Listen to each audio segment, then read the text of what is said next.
Olá pessoal, eu gravei esse vídeo, né, ontem e tive um problema com as trilhas de áudio, então eu tive que começar, né, uma gravação por cima aqui.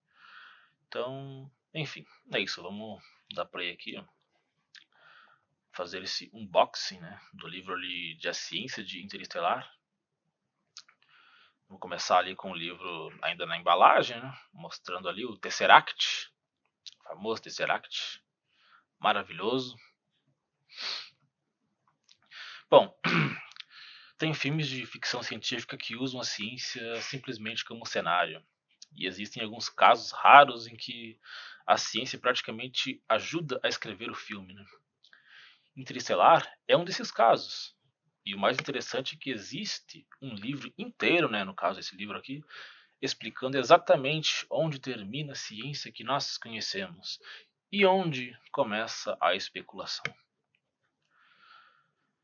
Esse é A Ciência de Interestelar, escrito pelo físico Kip Thorne, né, que eu acabei de comprar ali. Então, estou abrindo ali, né, com vocês. Maravilhoso, olha só. Kip Thorne, Tesseract.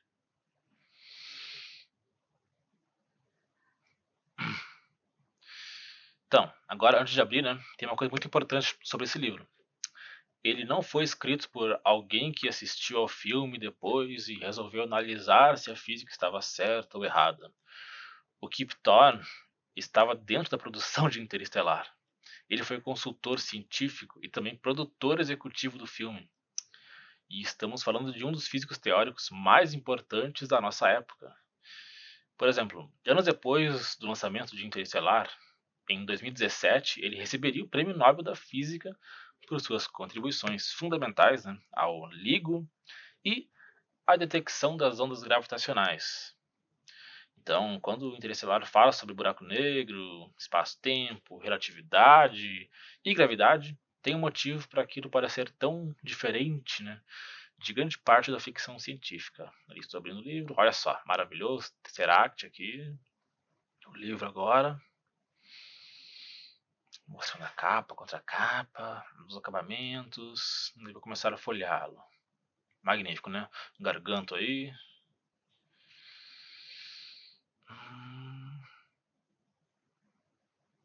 Essa edição tem mais de 300 páginas e mais de 200 ilustrações coloridas. Tem até o prefácio, né, do próprio Christopher Nolan. Então, é magnífico.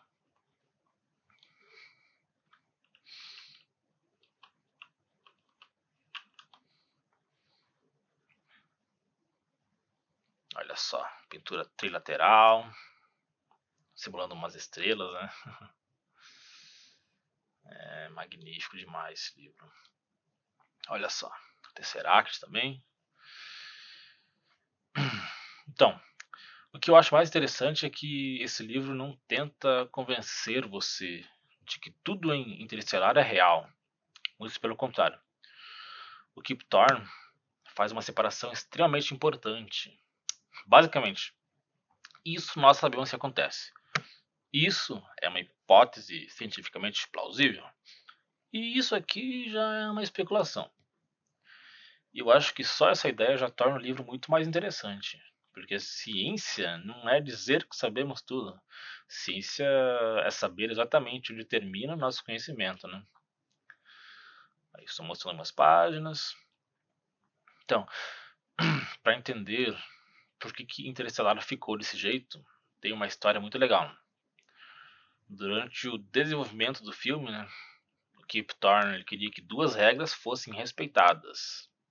A primeira era que nada deveria simplesmente quebrar leis da física que já conhecemos muito bem. E a segunda era que, quando o roteiro precisasse especular, essa especulação deveria nascer de alguma ideia científica real. Ou seja, pode viajar, pode ir absurdamente longe, mas você precisa começar a viagem em algum lugar que tenha ciência de verdade.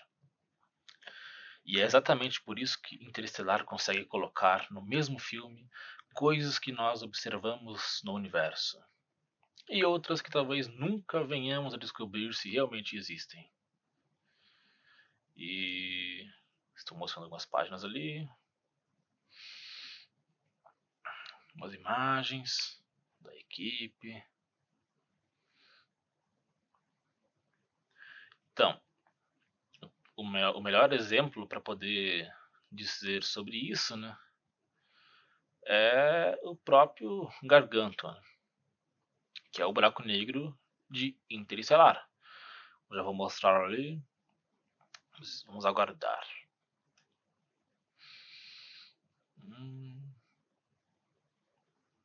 Folheando ali as páginas. Alguns resumos. Já vou mostrar a imagem aí, o Gargantua. Hoje a gente está acostumado a ver essa imagem, né? Mas isso aí, em 2014, meu amigo, era absurdo demais. Totalmente absurdo, né? E para construir o Gargantua, a equipe de efeitos visuais trabalhou com o Kip Thorne, usando as equações da relatividade geral, para calcular como a luz deveria se comportar ao redor de um buraco negro em rotação. Porque um buraco negro não é simplesmente uma bola preta no espaço, né? Ele distorce o espaço-tempo. E essa curvatura também altera o caminho que a luz percorre. Então, nós podemos enxergar luz do disco de acreção sendo desviada pela gravidade e aparecendo aparentemente, né, acima e abaixo do buraco negro. E é aqui que acontece uma coisa maravilhosa. Eles precisavam fazer um efeito visual para o filme, né? E acabaram desenvolvendo ferramentas sofisticadas e suficiente para que esse trabalho também originasse publicações científicas posteriores sobre a visualização de buracos negros e a lente gravitacional. Então existe literalmente uma conexão entre a computação gráfica de Interestelar e pesquisa científica real. Isso é um absurdo, né? É um absurdo total. Então, beleza, mostrando ali umas páginas sobre o Gargantua, né? No capítulo ali. E tal, então, beleza. Aqui a gente chega talvez na ideia científica mais famosa do filme, né? O planeta de Miller. 1 hora na superfície equivale aproximadamente a 7 anos para quem está muito distante dali. E muita gente assiste e pensa, tá, isso aí já é Hollywood, né? Só que dilatação temporal gravitacional é real. O tempo não passa necessariamente da mesma maneira para todos os observadores. Na relatividade do Einstein, a gravidade e tempo estão profundamente relacionados, né? Quanto mais intensa a gravidade em determinadas condições, maior pode ser a diferença na passagem do tempo em relação a alguém muito distante daquela região. E isso não significa que podemos simplesmente encontrar qualquer buraco negro, estacionar um planeta do lado dele e conseguir 7 anos por hora. As condições necessárias em Interestelar são extremamente extremas. O Gargantua ele precisa ser um buraco negro supermassivo e girar absurdamente rápido. E é justamente aí que o livro fica interessante, né? Não é apenas o Einstein disse que o tempo passa diferente, então está explicado. O Kip Thorne entra na pergunta muito mais difícil, né? O que seria necessário para fazer especificamente o cenário de Interestelar funcionar? E aí você começa a perceber a diferença entre usar uma palavra científica num roteiro e realmente tentar construir o roteiro em cima da física. E, bom, o buraco de minhoca, né? Aí nós começamos a entrar num território ainda mais estranho, os buracos de minhoca.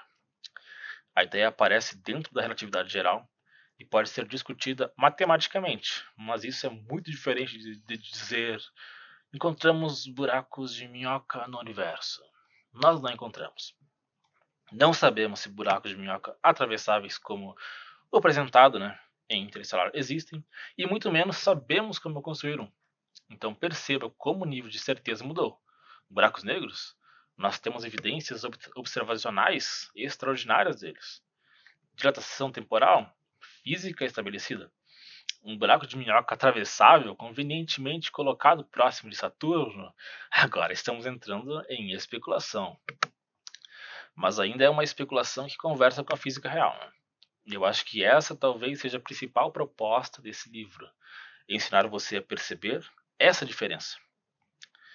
Bom, e depois a coisa fica muito mais louca, né? Porque o livro vai muito além disso também. Tem singularidades, gravidade quântica, anomalias gravitacionais, dimensões adicionais e o Tesseract, por exemplo, também. A possibilidade de transmitir informação através do espaço-tempo e começa justamente, né, a chegar naquela região onde duas das nossas maiores teorias encontram seus próprios limites. A relatividade geral descreve a gravidade e o universo em grandes escalas de maneira espetacular. A mecânica quântica descreve o mundo microscópico com uma precisão igualmente absurda. O problema aparece quando precisamos das duas ao mesmo tempo, em situações extremas, como o interior de um buraco negro, né? Nós ainda não temos uma teoria completa e experimentalmente confirmada da gravidade quântica. E é justamente nesse abismo do nosso conhecimento que Interestelar começa a ganhar cada vez mais liberdade. E eu gosto muito disso. Porque talvez algumas pessoas terminem um filme pensando: caramba, então a física já sabe fazer tudo isso? Não! Isso deixa a história ainda mais interessante, né? Porque algumas partes de Interestelar representam aquilo que sabemos sobre o universo. Outras representam aquilo que as nossas teorias permitem imaginar. E outras representam perguntas que nós ainda não sabemos responder, né? Então, eu estou mostrando novamente o livro. Eu acho que esse livro funciona quase como uma ponte também. De um lado você tem o Christopher Nolan, né, contando uma história sobre o tempo, distância, sobrevivência, família e exploração. E do outro você tem um físico perguntando até onde conseguimos levar essa história sem abandonar completamente aquilo que sabemos sobre o universo. E no meio de tudo isso aí, né, tá Interestelar. Por isso eu não comprei nesse livro simplesmente para descobrir os erros científicos de Interestelar. Na verdade, o que me interessa é justamente o contrário. Eu quero entender como a ciência ajudou a construir Interestelar e principalmente entender onde o Kip Thorne olha para determinada cena e diz: isso aqui é física. E isso aqui é possível, pelo que sabemos. E isso aqui nós já estamos especulando. Mostrando mais alguns detalhes ali, nas páginas. Então, para quem gosta do filme, eu acho que isso pode mudar completamente uma segunda sessão. Porque depois que você entende o que a gravidade está fazendo, o que o espaço-tempo está fazendo, e principalmente o que o tempo representa fisicamente naquele universo, várias cenas deixam de ser apenas ficção científica bonita, né? Elas, você começa a enxergar as ideias que estão por trás delas. Então, agora eu vou finalmente começar a ler, né, a ciência de Interestelar. E conforme eu for avançando, eu quero trazer algumas das coisas mais interessantes daqui, né? Não simplesmente explicando o filme, mas fazendo a pergunta que eu acho muito mais divertida. Até onde Interestelar é ficção científica? E em que momento ele simplesmente está mostrando como o universo já é estranho por natureza? Porque talvez essa seja a coisa mais fascinante de todas. Você não precisa inventar muita coisa para tornar o universo absurdo. A física já fez esse trabalho por nós. Agora, né, bora descobrir o que o Kip Thorne colocou dentro desse livro.